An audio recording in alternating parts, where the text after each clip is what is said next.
श्री स्वामी समर्थ. आज आहे भावाचा उपास आपण करणार आहे. उपासाचे थालीपीठ. हे भिजवलेला साबुदाणा, हिरवी मिरची, चवीनुसार मीठ, शेंगाचं कूट आणि हे बटाटा. आता आपण हे मिक्स करून घेणार आहे आणि ह्याचं थालीपीठ करणार आहे. असा गोळा छान मळून घ्यायचा आहे. तव्याला असं छान तेल लावून घ्यायचं.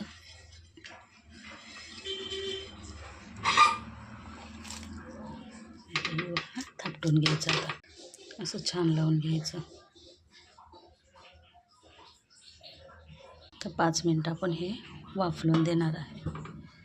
तयार झालं आहे थालीपीठ. आवडल्यास नक्की लाईक व सबस्क्राईब करा.